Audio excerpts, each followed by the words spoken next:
Welcome back to the deep dive.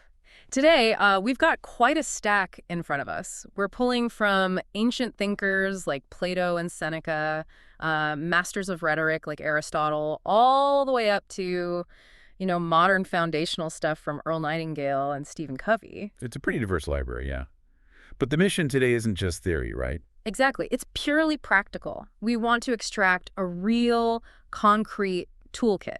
The how-to for building that inner discipline you need to succeed, for spotting opportunities that are often right under your nose, and really mastering influence in your interactions with others. So what's kind of amazing when you lay it all out is how much agreement there is across, well, millennia. The central idea, the thing that ties it all together, is really the power of the human mind. Yeah, and Earl Nightingale nails it, I think. He calls the mind a vast source of energy. Just think about that phrase. A huge engine capable of changing everything. But it's undirected energy, isn't it? Naturally. That's the key. That power doesn't automatically go anywhere useful. You, the listener, you're in the driver's seat of this incredibly powerful machine. And the choice we're trying to eliminate today is, are you going to just let that power run wild, maybe drift into a ditch?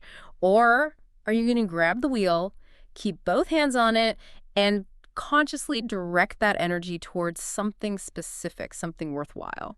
So to help you stay in control, we've sort of broken this toolkit down into three main areas, practical areas. First is what we're calling inner discipline. That's about mindset control, how you frame things like suffering, and being proactive. Okay. Second, we shift to external focus. This is really about observation, finding those opportunities, hiding in plain sight. Like the acres of diamonds idea. Exactly like that. And then finally, we look at interdependence, which is all about communication, character, and how you navigate those really important relationships. All right, let's unpack that internal foundation first, because honestly, without discipline here, any effort you make on the outside is just, it's probably not going to stick, is it? Right. It's fleeting. And Nightingale kicks this off with what he called the strangest secret. It's strange because it's so simple, yet most people seem to just ignore it or maybe misunderstand it. Yeah, they really do. The secret is we literally become what we think about. We become what we think about. Yeah, and we need to pause on that because it's not just, wishful thinking or positive vibes. Nightingale frames it as a natural law, like gravity. It just works. Okay, a law? A law. And crucially, the law itself doesn't care if you're thinking good thoughts or bad thoughts. It's completely neutral. A double-edged sword. Ah, right. So the exact same principle that can lead someone to incredible success, wealth, happiness, if they use it constructively, that same law, if used destructively, focusing on fear, on lack, on anxiety, it will inevitably lead to failure, stagnation, maybe even depression. Because you reap what you sow, mentally speaking. Precisely. The output directly reflects the input. As you sow, so shall you reap. It's that direct. So the price for success, then, isn't necessarily talent or connections or money. It's understanding this law, but understanding it emotionally, right? Not just knowing it in your head. That's the critical part. Yeah. It demands a kind of deep self-awareness, maybe even a reckoning. Nightingale talks about cutting all the fetters from the mind. You have to confront the fact that most limitations, that ceiling you feel like you're hitting, it's usually not external, it's self-imposed. It's the thoughts you keep thinking. We literally build our own mental cages and then, complain about the bars. Wow. Okay, so how do you fight that inertia? How do you actually apply this? Well, Nightingale gives a really powerful, very concrete exercise. He calls it the 30-day experiment. Okay, 30 days. What do you do? The physical part is simple enough. You write down one single goal. It has to be positive, something worthwhile. And you look at that written goal frequently throughout the day, every day for 30 days. Sounds easy enough. But the real challenge, the mental heavy lifting, is the constraint he puts on it. For those 30 days, you must actively, and he means ruthlessly, stop thinking about what you fear. Stop focusing on your worries. Okay, that's the hard part. That is absolutely where the rubber meets the road. It means every single time a negative thought pops up, a doubt, a memory of a past failure, a worry about the future, you have to consciously, actively replace it with the mental picture of your positive goal. So it's not just ignoring the negative, it's replacing it. Replacing it. It's almost like mental reprogramming. You're forcing that powerful mind engine onto the specific track you designed. And Nightingale argues that the moment you truly know where you're going and you focus on it like this, You instantly separate yourself from the, 95% of people who are just kind of drifting, reacting to whatever I'm happens. reacting instead of directing. Okay, so you've got this intentional thinking going, but, life happens, bad stuff happens. How do you handle that? Perfect transition. That leads us straight into the Stoic view. Because Stoicism doesn't pretend suffering doesn't exist, but it gives you the mental tools, the discipline, to reframe it. And Seneca, writing to his friend Lucilius, gives us this absolutely timeless insight. He says, "We suffer more often in imagination than in reality." Oh, that hits home, especially today, right? With constant news alerts, anxieties about the future. Exactly. Seneca basically warns us, don't be unhappy before the crisis actually hits. Think about it. How often do we spend days or weeks just terrified of something? A difficult conversation, a doctor's appointment, a presentation. All the time. And then the event either never happens or it turns out to be, way less awful than the dread we manufactured in our heads. Yeah, the imagined version is often way worse. The projection of future pain tortures us far more effectively, often, than the actual present moment. And Seneca ties this suffering back to opinion. Opinion, how so? He suggests that actual pain is slight if opinion has added nothing to it. Things like ambition, chasing luxury, intense greed, these all come from opinion. We assign massive value or massive fear to things that are fundamentally external to us and kind of neutral in themselves. So we decide if something is catastrophic. Essentially, yes. A person is precisely as wretched as they've convinced themselves they are. The event might be neutral, but if your opinion is that it's a disaster, well, then it becomes a disaster in your emotional experience. So the practical step here is what? Arguing with yourself. Pretty much an aggressive internal dialogue. When you're facing discomfort, physical or emotional, Seneca advises you to consciously encourage yourself. Tell yourself something like, "It is nothing," or "It's a trifling matter, really. Keep a stout heart, it will pass soon." You're deciding what it means. You're actively deciding. You're asserting your mental independence from the sensation or the event.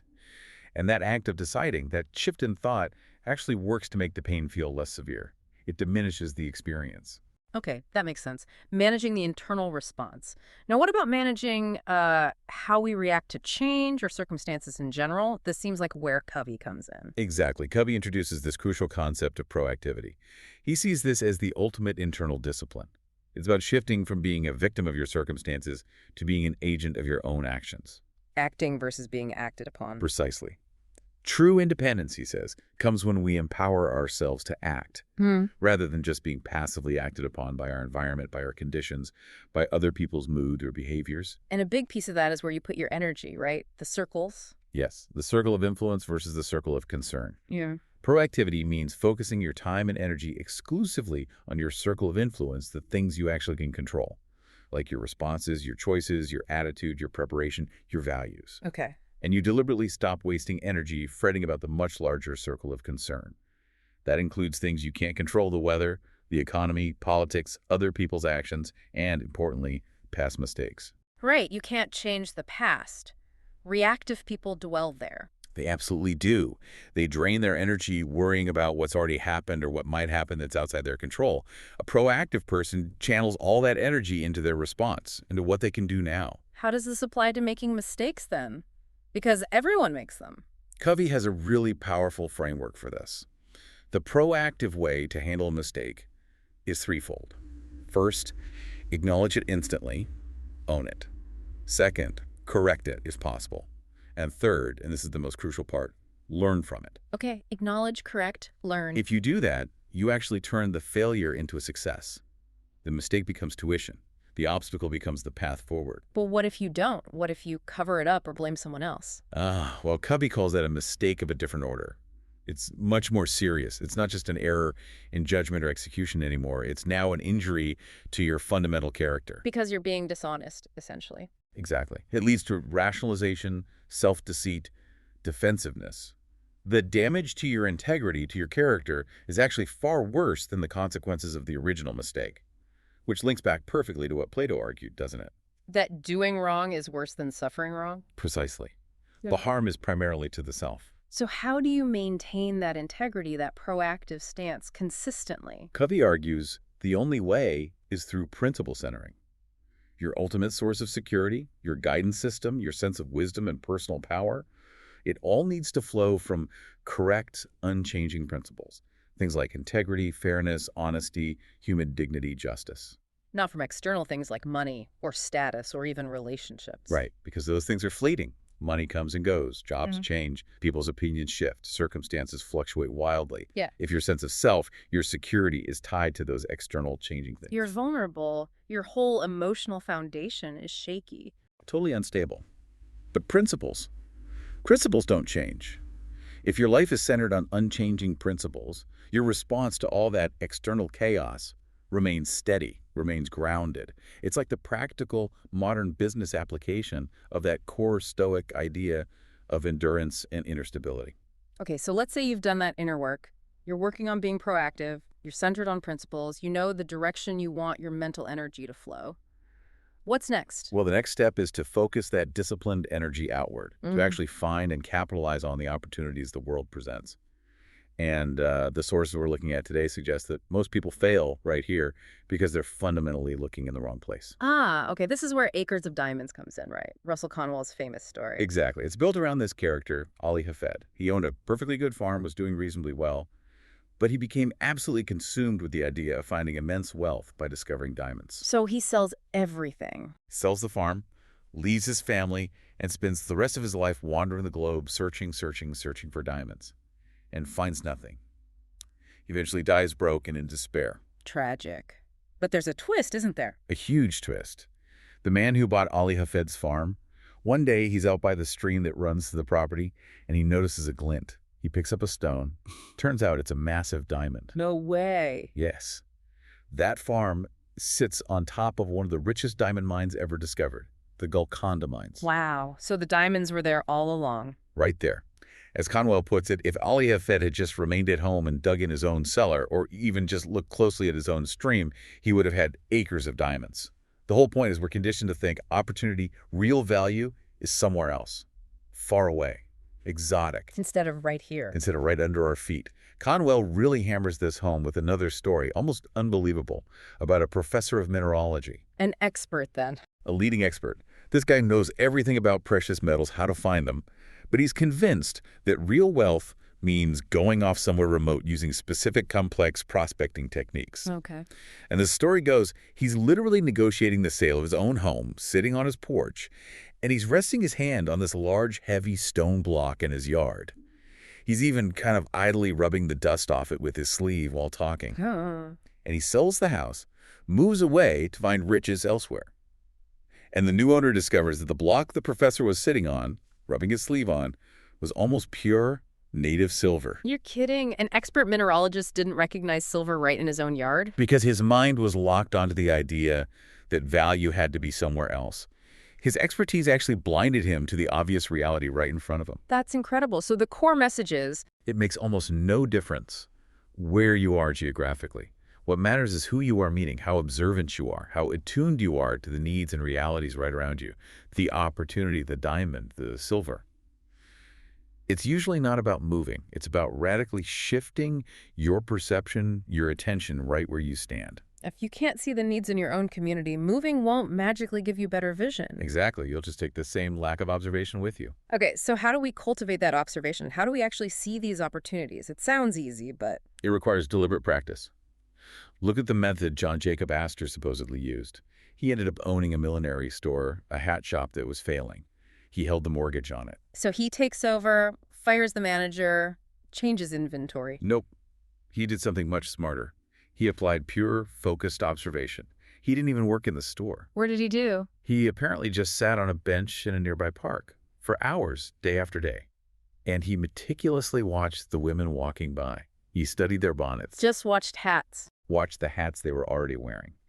He paid incredibly close attention to the shapes, the colors, the ribbons, the trimmings. He wasn't asking them what they wanted. He was observing what they were already choosing, what was demonstrably successful on them. Ah, he bypassed what they said they wanted and looked at their actual behavior. Precisely. He understood that people often can't articulate their real preferences, or they might say one thing and do another. By observing their existing choices, he tapped into the underlying market reality. Oh, no. He simply went back to the store and told them, stock those kinds of bonnets, display those styles. And supposedly, the failing business turned around just based on that targeted observation. He saw the diamonds in the data of everyday life. That's brilliant. Simple, but brilliant. There's a related idea in another Conwell story about the carpenter who finally found success making simple wooden toys, Hingham toys. He was struggling trying to make fancy things nobody bought, until his wife apparently said, "Why don't you ask our own children what they'd like to play with?" So he did. He started carving the simple things they asked for, and he applied this profound yet basic rule. What my own children like, other people's children will probably like too. He used his immediate circle as the test market. Yes, he was judging the human heart by oneself, as Conwell puts it. He assumed a fundamental commonality in basic human desires, starting with his own kids. And it worked. He built a successful business from basically firewood and a pocket knife just by paying close attention to the experts right in his own house. That connects observation back to empathy, doesn't it? Understanding fundamental human needs. Absolutely.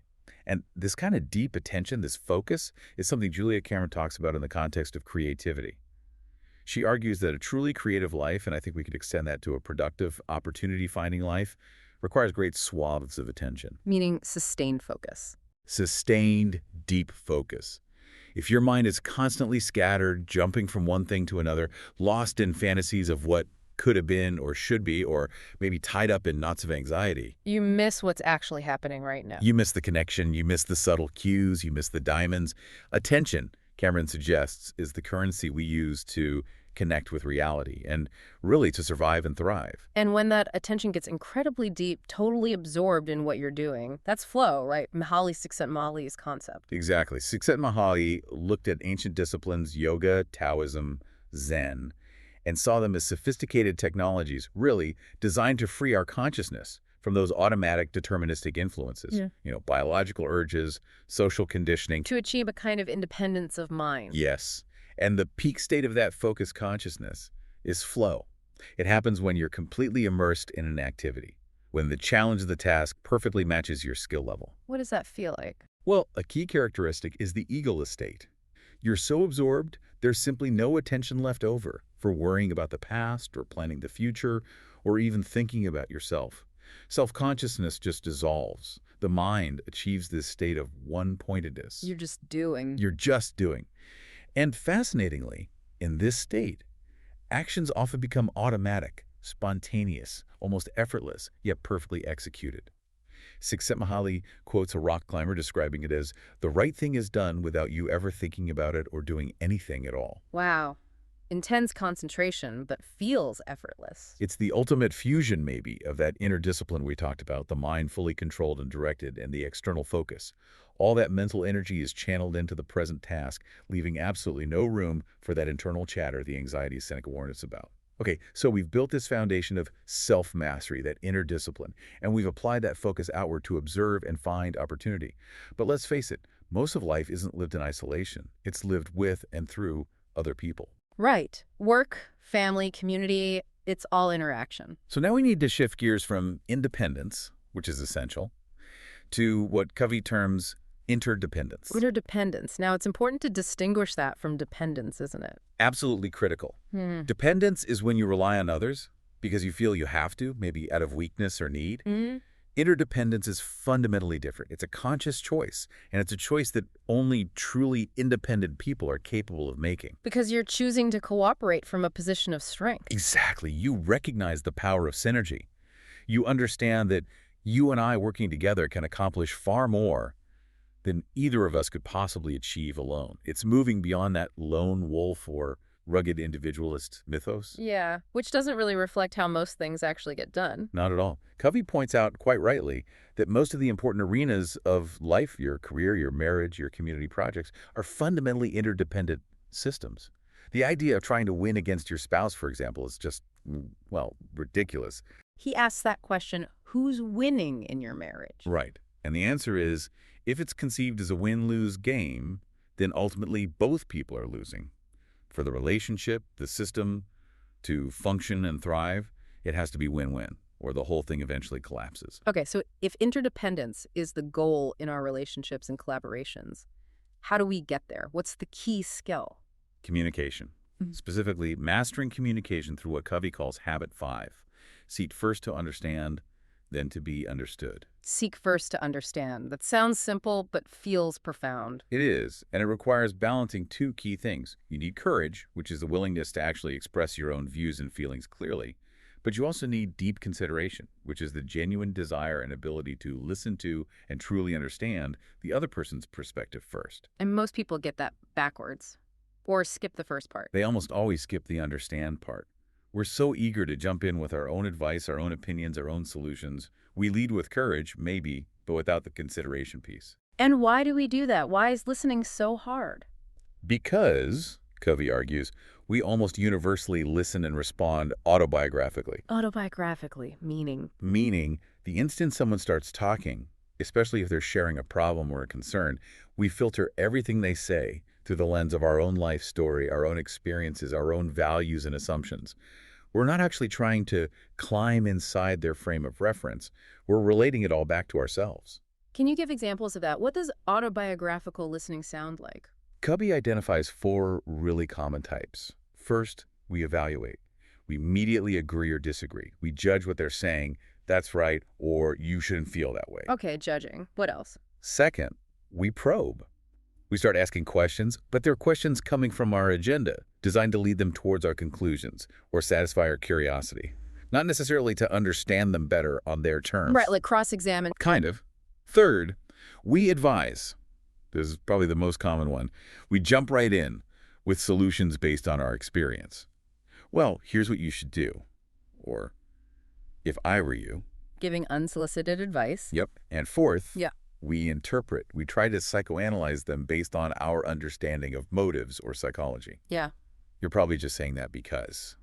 Or what you really mean is. So all 4 of those, evaluating, probing, advising, interpreting, they all center on us, not them. Exactly. Let's take a quick example. Say a coworker comes to you looking stressed and says, "Man, I'm just completely overwhelmed. I feel like I'm drowning with this new project." Okay. The typical autobiographical response, maybe advising, would be, "Oh yeah, well, you should really try breaking it down into smaller tasks. That always works for me. Just make a list." Seems logical. Helpful, even. It seems logical. You've offered a potential solution. But what have you failed to do? You haven't actually understood the feeling behind their words. You haven't given them what Covey calls psychological air. Psychological air, like room to breathe emotionally. Precisely. It's that deep, satisfying feeling of being truly heard, fully understood, validated. If your coworker just hears you jumping to solutions based on your world, they don't feel that validation. They might feel dismissed or like you didn't really get it. And they'll likely shut down. They won't share more. So how do you give someone psychological air? What does genuine empathic listening look like in practice? It's about reflecting back both the content and the feeling you're hearing. You're not agreeing or disagreeing, just mirroring. So to that overwhelmed coworker, you might say something like, "Wow, it sounds like you feel completely buried by the sheer scope of this project, and that pressure is making you feel like out of control," that capturing it. So you're checking your understanding. Constantly checking. You keep rephrasing, reflecting the feeling, adjusting based on their feedback until they give you that signal of understanding, until they say, "Yes, that's exactly it." Or maybe, well, not quite out of control, more like uncertain. "Yes, uncertain, you got it now." That moment when they feel truly gotten. That's the psychological air.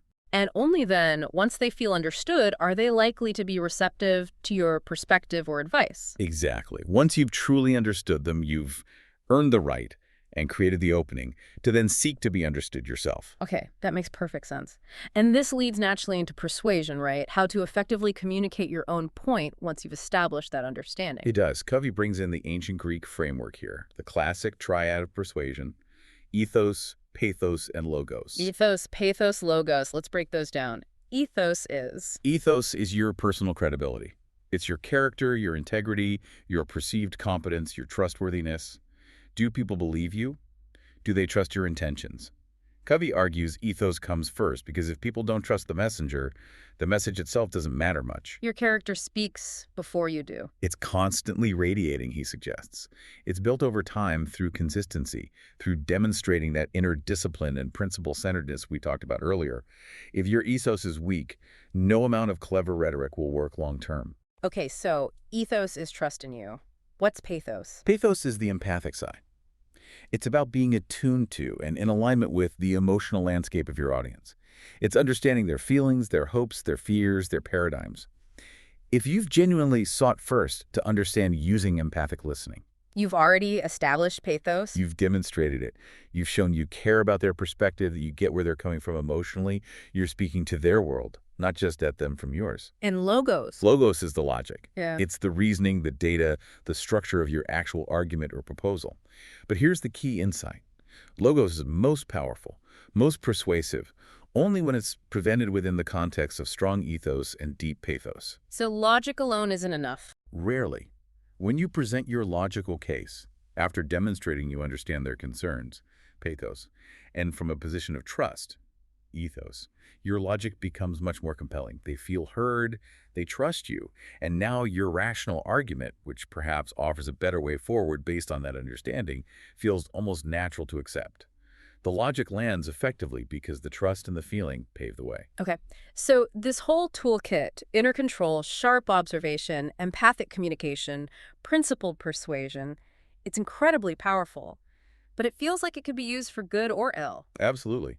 And that brings us to the crucial element of moral perspective.